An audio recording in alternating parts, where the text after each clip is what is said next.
Tuna makundi mawili ya vyakula. Hivi hapa ni vyakula ambavyo vina cholesterol na hivi hapa ni vyakula ambavyo havina cholesterol. Leo tutajifunza maana ya cholesterol, faida ya cholesterol na kwa nini vyakula hivi vyenye cholesterol vinatuhumiwa kukuletea maradhi ya moyo na si hivi ambavyo havina cholesterol. Faida za cholesterol mwilini, na bila cholesterol hautakuwa na uhai. Turejee katika vitabu vya misingi ya sayansi, basic science. Leo tunachimba kwa kina kuhusu cholesterol au lehemu. Ukiona mafuta unafikiria ni cholesterol. Hapana, mafuta ni kitu kingine na cholesterol ni kitu kingine. Twende ubaoni. Cholesterol na mafuta ni vitu viwili tofauti kabisa. Angalia muundo wa cholesterol. Cholesterol inatengenezwa na ring za pembe sita tatu, 1 2 3, na ring ya pembe tano moja, ambayo ndio hii hapa ring ya 4. Alafu zinazofuata ni carbon atoms chain. Alafu angalia shape ya triglycerides, yani mafuta. Triglycerides imetengenezwa na glycerol parts, ambayo hii hapa ina carbon atom 3 na chain za free fat acid. Tukiunganisha pamoja ndo tunapata mafuta ambayo yanaitwa triglycerides. Huo ndo utofauti wa kwanza wa mafuta na cholesterol. Cholesterol kazi yake kubwa ni kutengeneza seli za binadamu na kuendesha shughuli nyingi zinazotokea ndani ya seli. Tulijifunza form 1, cell is a basic unity of life, ndo kitovu cha uhai wa binadamu. Kwa hiyo no cholesterol, no cell, no life, no uhai. Nikimaanisha kwamba mwili wa binadamu unatengenezwa na seli. Seli zinapoungana tunatengeneza kitu kinachoitwa tissue. Tissue zinapoungana tunatengeneza kitu kinachoitwa organi. Tunatengeneza moyo, tunatengeneza mapafu, tunatengeneza mifupa, tunatengeneza kiungo katika mwili wa binadamu. Viungo mbalimbali vikiungana tunatengeneza system, tunatengeneza mfumo. Kwa mfano mfumo wa mzunguko wa damu, kuna muunganiko wa organi zaidi ya moja, na organi ni muunganiko wa tishu, na tishu inatokana na seli. Kwa hiyo mwili wa binadamu umetengenezwa na seli. Seli ni sawa na matofali ambayo yanatengeneza nyumba. Nyumba ndo binadamu. Sasa matofali yake yanaitwa seli. Kazi ya kwanza ni formation of new cell. Kila sekunde inapodunda mamilioni ya seli hufa kwa sababu zinafikia umri wake wa kutoka kwenye mzunguko. Hiyo hali sio ugonjwa, ni programmed cell death. Kwa kitaalamu tunasema ni apoptosis. Apoptosis ni programmed cell death. Seli zinakufa zenyewe baada ya kuexpire. Sasa zile mpya zinapotaka kuzaliwa tunahitaji malighafi. Malighafi ya kutengeneza seli mpya, malighafi hiyo inaitwa cholesterol. Kumbuka ya kwamba 20 mpaka 25 ya cholesterol ipo katika ubongo wa binadamu, na ubongo wako unakadiriwa kuwa 2% ya uzito wako. Alafu ile cholesterol nyingine iliyobaki ndiyo ipo katika sehemu zingine katika mwili wa binadamu. Ubongo una kiasi kikubwa sana cha cholesterol. Kuna kitu kinasema nerve impulse conduction. Unakumbuka sayansi ya form 2? Tulikuwa tunaambiwa kwamba neurons, hizi nerves za fahamu, zimekuwa coated na myelin sheath.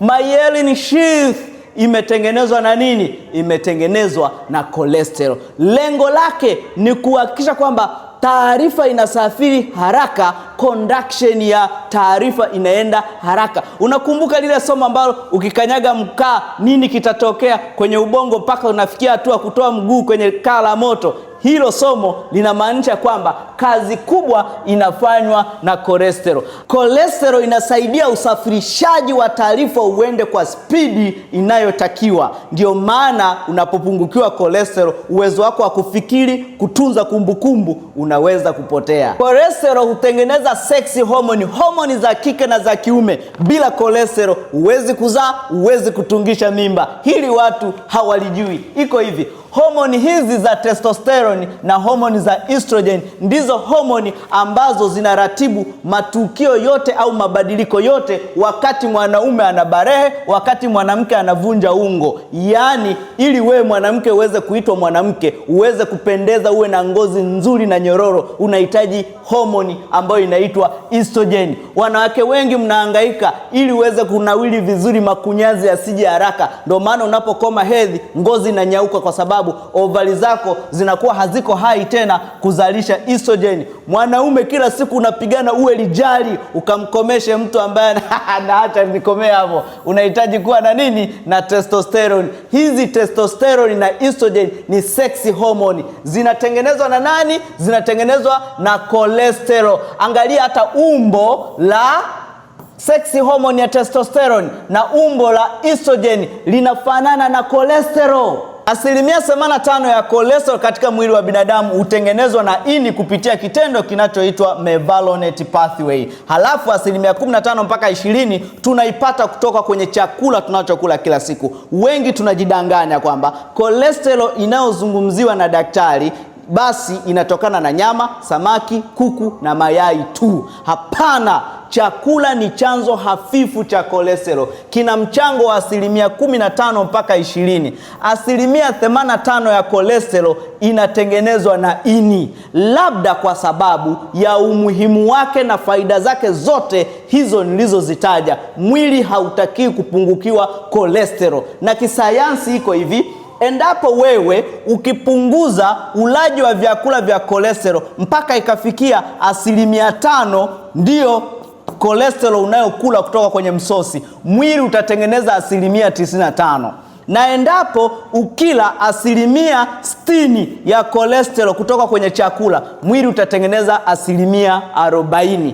Twende kwenye vitabu vya sayansi vinasemaje. Mambo ambayo huathiri kiasi cha cholesterol katika damu. Mara tu baada ya kula vyakula vya cholesterol ya nje huenda kuzuia, kuinhibit the most essential enzyme for endogenous synthesis of cholesterol, ambayo inaitwa 3-hydroxymethylglutyl-CoA reductase. Hiki ni kiwezeshi cha uzalishaji wa cholesterol ndani ya ini. Hivyo basi mwili hupambana kwa namna hiyo cholesterol ndani ya damu isiongezeke. Na kazi ya maarifa ya kitabu, ini huzalisha cholesterol kupitia pathway ambayo inaitwa mevalonate pathway. Na vyanzo vya cholesterol ambavyo husaidia ini kuzalisha cholesterol ni vyakula vya wanga, vyakula vya mafuta, pombe. Hivi vitu vinapopitia mchakato wa mwili kutumia, huzalisha zao linaloitwa acetyl-CoA. Hii acetyl-CoA hubadilishwa katika ini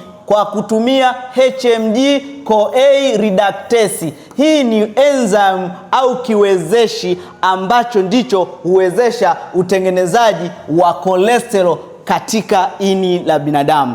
Ndio maana kitabu kinatuambia kwamba pale unapokula cholesterol ya nje, mayai, samaki, kuku au nyama, cholesterol iliyotoka nje kwenye chakula huja kuzuia hii HMG-CoA reductase enzyme isitengeneze cholesterol ya ndani. Cholesterol inatazamwa kwa ubaya tu, mbali na kuwa na faida nyingi katika mwili wa binadamu. Ugomvi ulianzia wapi?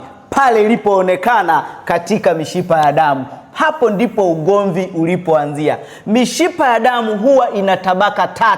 Tabaka la ndani, tabaka la kati na tabaka la nje. Sasa cholesterol huwa inarundikwa katika tabaka lipi? Huyu aliyetucholea hivi kwamba cholesterol imerundikwa katika mfereji, yani arterial lumen, kisha kuziba flow ya damu, huyu alitudanganya. Sayansi sio rahisi kiasi hiki. Yani ueleze namna cholesterol inavyorundikwa kwenye mishipa ya damu, ueleze kijinga hivi.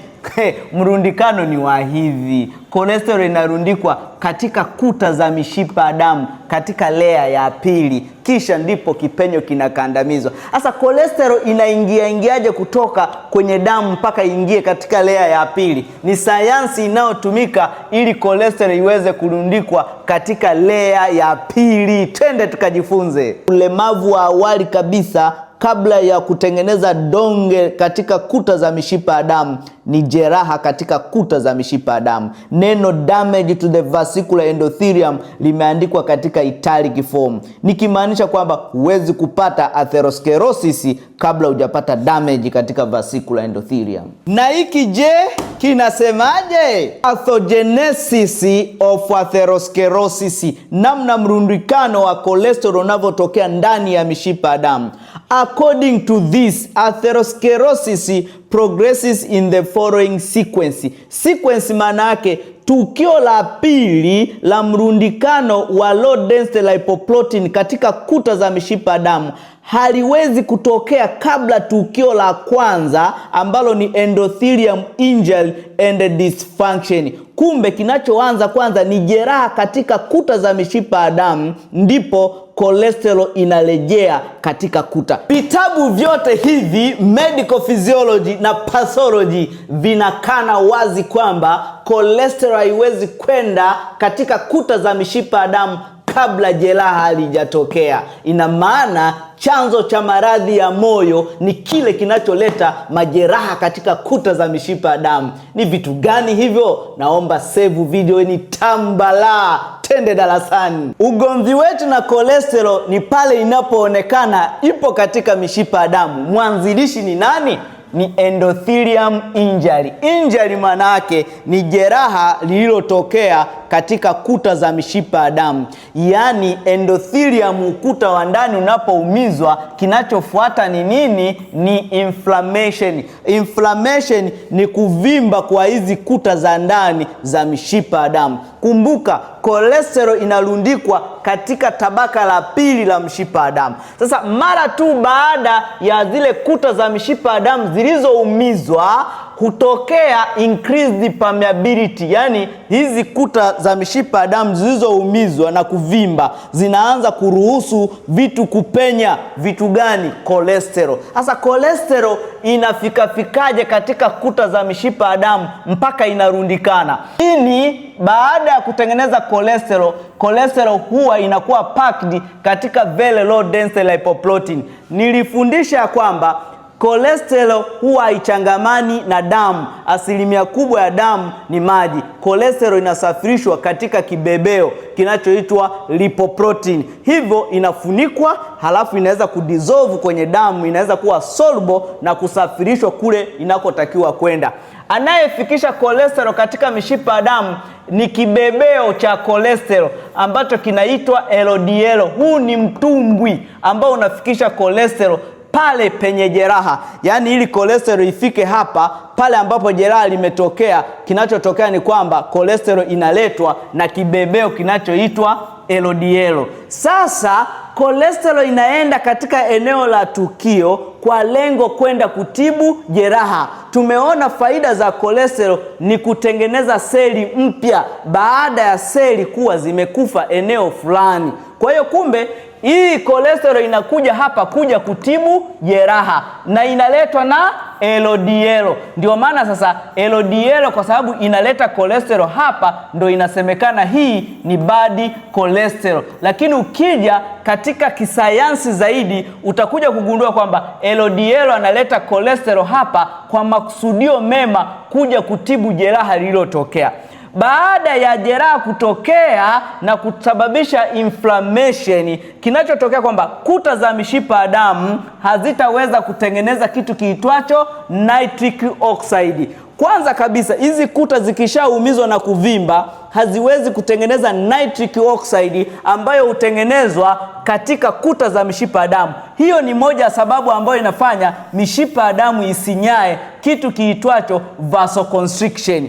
Moja ya kitu kingine ambacho hutokea, cholesterol baada ya kuletwa hapa, kumbuka kwamba mishipa ya damu inapovimba inakuwepo na increased permeability, inaweza kupenyeza cholesterol kwa wepesi. Hivyo cholesterol itapenya, itaingia katika layer ya pili na itarundikwa hapa. Sasa mlolongo huo unasababisha atherosclerosis. Atherosclerosis ni mrundikano wa cholesterol katika layer ya pili. hivyo ndivyo maradhi ya moyo yanavyotokea. Sasa swali la kujiuliza ni nani tumtuhumu? Tuituhumu cholesterol iliyoletwa kuja kutibu jeraha, tumtuhumu LDL ambayo tunaita ni bad cholesterol, hiki kibebeo, au tutuhumu vitu ambavyo vinaumiza kuta za mishipa ya damu? Sayansi inatuambia kwamba tukidhibiti vitu vinavyoleta majeraha katika kuta za mishipa ya damu, hatuwezi kupatwa na maradhi ya moyo ya mrundikano wa cholesterol katika kuta za mishipa ya damu.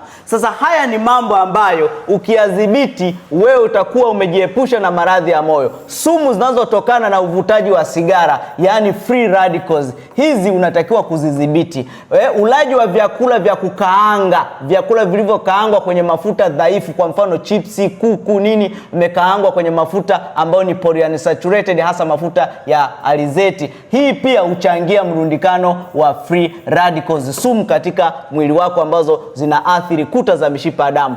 Sukari nyingi, ndio maana wagonjwa wa kisukari wanapata shambulio la moyo, wanapatwa na stroke, wanapata vidonda ambavyo haviponi. Kwa sababu gani? Kwa sababu wamejaa sumu nyingi zinazotokana na kutodhibiti sukari vizuri. Sumu hizo zinaitwa free radicals. Kiwango kikubwa cha metali nzito, kwa mfano watu ambao wanacheza na lead, wanacheza na mercury, hivi vitu hutrigger inflammation na kuleta maradhi ya moyo. Mwili kupungukiwa na vitakasa damu, tunaviita antioxidant, vitamin A, D, E, K, vitu ambavyo vinatembea na vyakula vya cholesterol na mafuta. Ukipungukiwa unajihatarisha na maradhi ya moyo. Kuwa na uzito mkubwa uliokithiri, mambo hayo yote yanakuathiri wewe upatwe na maradhi ya moyo. Nitafurahi sana kupata maoni yako, niandikie hapo chini kama umeelewa kwa kina hili somo langu la leo. Lakini pia usisahau kushow love, mtumie ndugu yako naye mpenda apate kuelimika. Nawapenda sana.